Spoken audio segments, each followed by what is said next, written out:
Depuis des millions d'années, il semble s'écouler paisiblement dans les canyons ocre qu'il a sculptés. Le fleuve Colorado, l'un des symboles de l'Ouest américain. Plus de 2300 km depuis les montagnes rocheuses jusqu'à son delta au Mexique. Source de grands frissons pour les touristes, il alimente en eau des millions de personnes et inquiète désormais les spécialistes. Sécheresse, surexploitation, voyage le long d'un fleuve, aujourd'hui en danger. Écrasé sous la chaleur, voici l'un des plus grands lacs artificiels au monde, le lac Powell, créé sur le fleuve Colorado. Marlon Duke gère les ressources en eau pour le gouvernement et depuis plusieurs années, il ne cesse de voir son niveau diminuer. Si vous regardez ici, on voit très clairement l'impact de 19 années de sécheresse consécutive. Vous voyez cette ligne blanche de démarcation? Il s'agit de la différence entre le niveau de l'eau aujourd'hui et le niveau du lac lorsqu'il était rempli. Aujourd'hui, le lac Powell n'atteint que 45% de sa capacité, comme le lac Mead un peu plus au sud. Pourtant, ces deux lacs fournissent en eau potable les plus grandes villes de l'Ouest, comme Las Vegas, Los Angeles ou Phoenix. Le niveau est très bas alors que cette eau permet de fournir 40 millions de personnes qui en ont besoin. On utilise plus d'eau que le lac n'en a reçu. Et c'est un gros problème qui nous mobilise. Les eaux du Colorado s'évaporent, mais les touristes ne semblent pas s'en inquiéter. L'eau est plus basse, ça fait de nouveaux coins à explorer. Le niveau a baissé, mais ça permet d'avoir de l'eau plus chaude.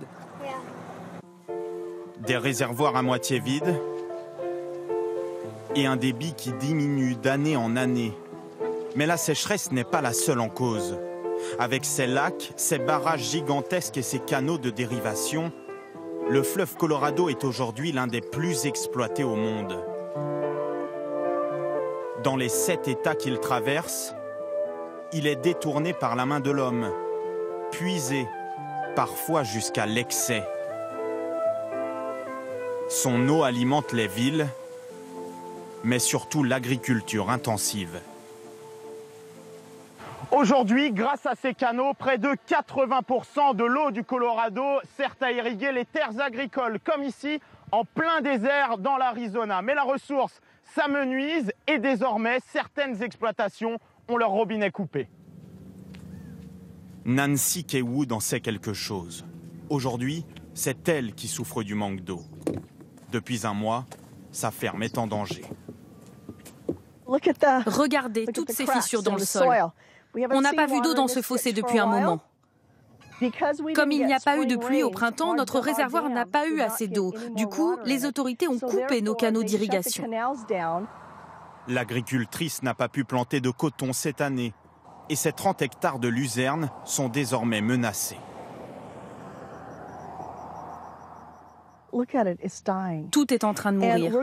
On va assister à la mort progressive de toutes nos parcelles par manque d'irrigation. Nos fermes nourrissent le pays, mais aussi le monde entier. On déteste ne pas pouvoir faire notre travail. C'est tragique pour nous. On perd beaucoup d'argent.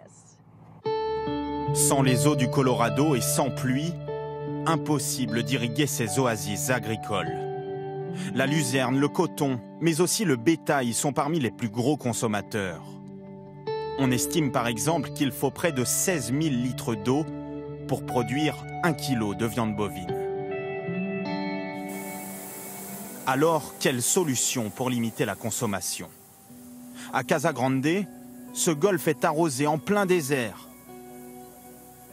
Mais Larry Rains l'assure, cette eau ne vient pas des réservoirs du Colorado.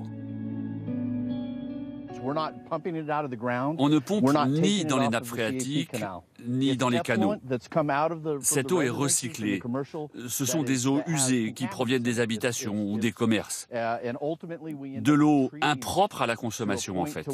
On la retraite pour arroser notre golfe. Une mesure qui semble bien dérisoire face à un Ouest américain toujours plus assoiffé.